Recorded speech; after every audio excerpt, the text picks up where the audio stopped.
اللہ ہی اللہ نظر آ رہا ہے۔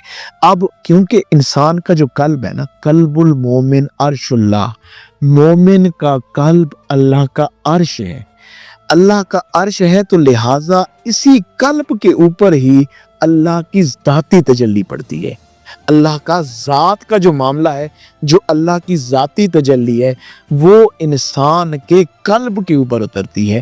تو آپ یہی فرما رہے ہیں کہ میں اس راہ سلوک پر چلتے ہوئے ان معاملات تک جا پہنچا ہوں، مجھے یہ خوبصورت معاملات میسر آئے ہیں، مجھے ایسی ذاتی تجلی ملی ہے کہ اب میں چاہے کسی چرند کو دیکھتا ہوں، چاہے کسی پرند کو دیکھتا ہوں، چاہے کسی کائنات کی کسی بھی چیز کو دیکھتا ہوں، کیونکہ یہ علیحدہ علیحدہ چیزیں ہیں، کسی کے اندر افعالی تجلی ہے، کسی میں صفاتی تجلی ہے، کسی میں جو بھی تجلی ہے، کسی انسان میں چاہے ذاتی تجلی، تو ہر ایک چیز میں خاص تجلی کو علیحدہ علیحدہ ظاہر دیکھتا ہوں۔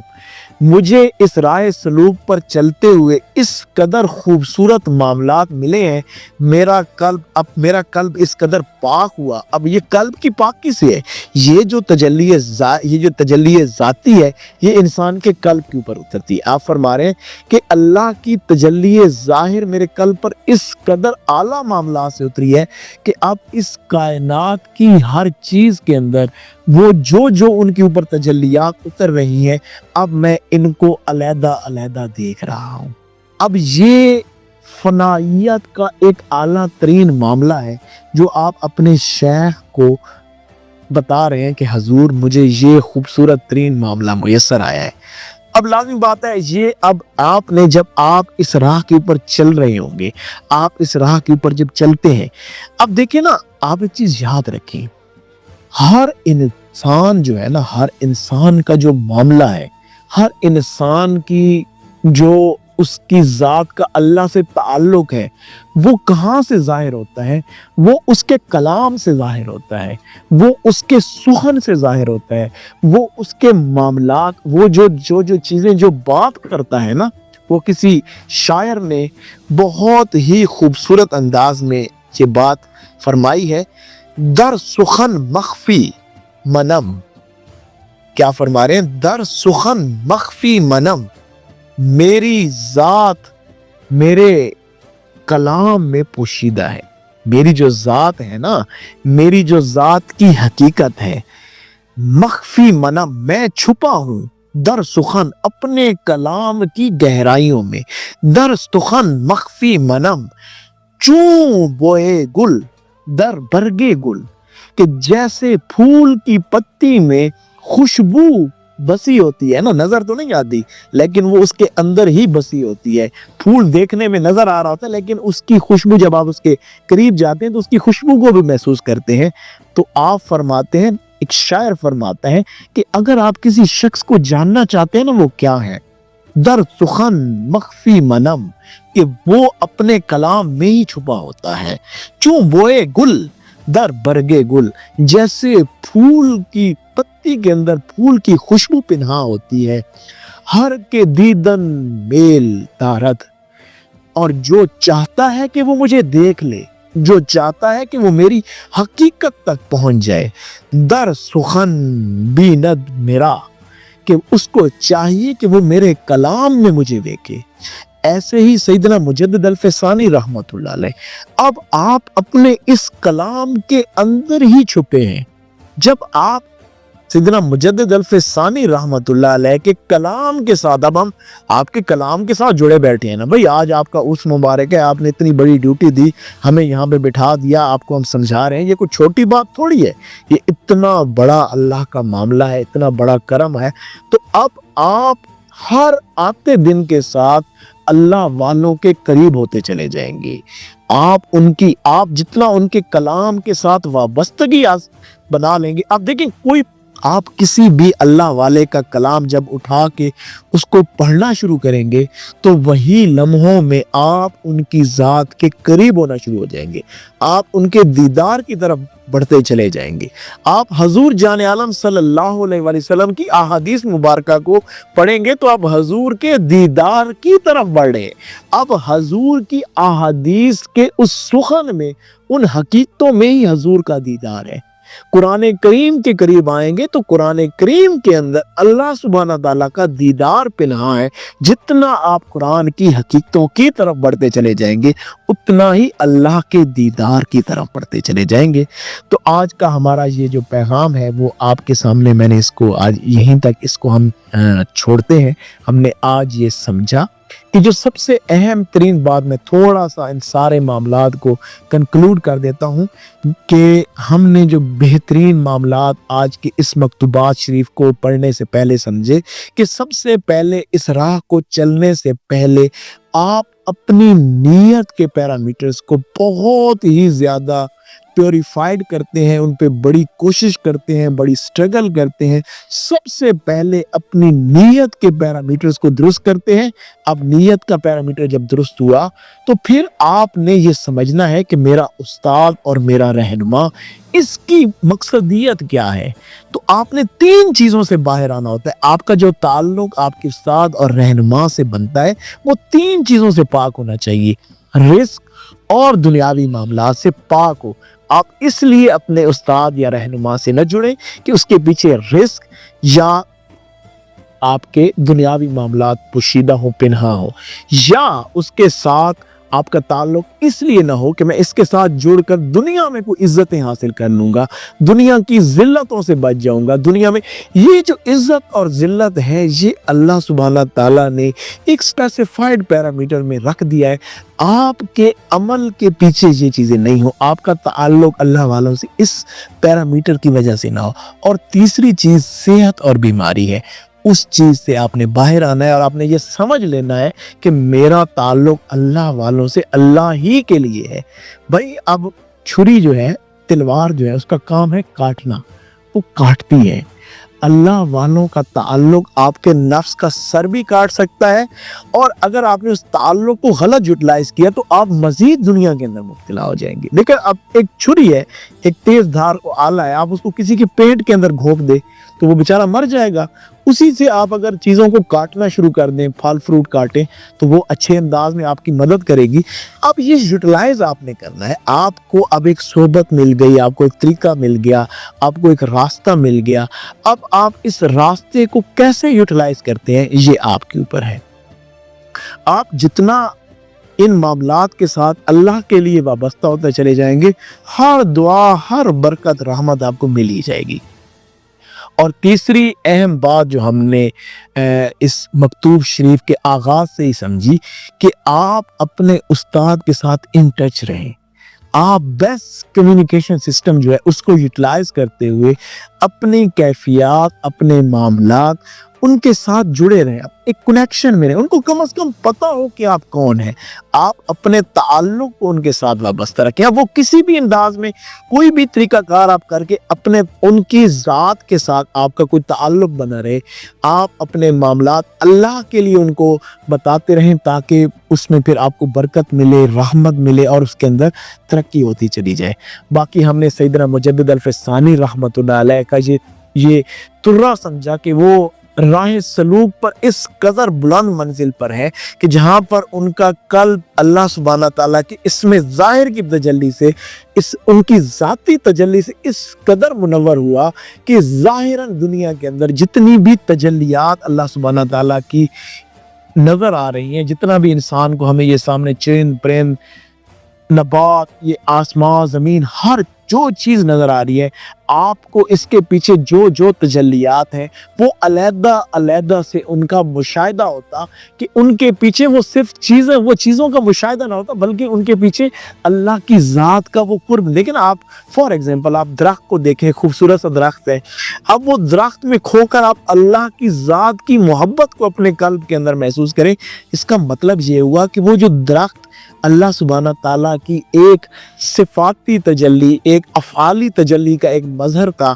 اس کے ذریعے سے آپ کے قلب کے اندر اللہ کی ذات نے جلوہ گری کے معاملات فرمایا۔ تو اس کا مطلب یہ ہے کہ اب یہ ویسے سمپلائز بات وہ یہی ہے کہ آپ کو نا جو چیزیں آپ دیکھتے تھے تو ان ہر ایک چیز سے اللہ کی یاد آنی، ہر ایک چیز آپ کو اللہ کی محبت میں گرفتار کر رہی تھی، ہر ایک چیز آپ کے قلب کو مزید روشن کر رہی تھی۔ تو یہ وہ معاملہ آپ اپنے شیخ کو بتا رہے ہیں کہ حضور اب اس طرح کا معاملہ ہو گیا، اور آپ نے بھی پھر ضرور دعا فرمائی ہوگی کہ میرے بیٹے کے بڑے اچھے معاملات ہیں۔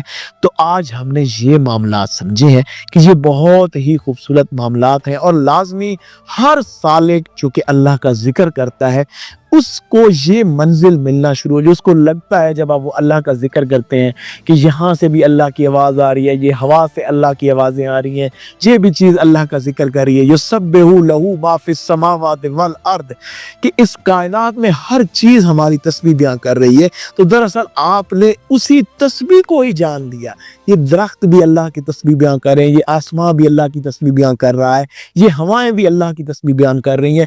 اس کائنات کی ایک ایک چیز جو تسبیح اپنی بیان کر رہی تھی، آپ نے علیحدہ علیحدہ ان تجلیات کو دیکھا، مشاہدہ کیا، اور ان کے ذریعے سے اپنے قلب کو مزید منور کیا۔ تو اللہ سبحانہ تعالیٰ آپ کو اور مجھے بھی یہ معاملات عنایت فرمائے، اور ہمیں بھی یہ خوبصورت معاملات میسر ہوں۔ بہت ہی اللہ سبحانہ تعالیٰ کی کرم نوازی کہ ہم نے آج یہ خوبصورت معاملات سیکھے۔ الا البلاغ المبین۔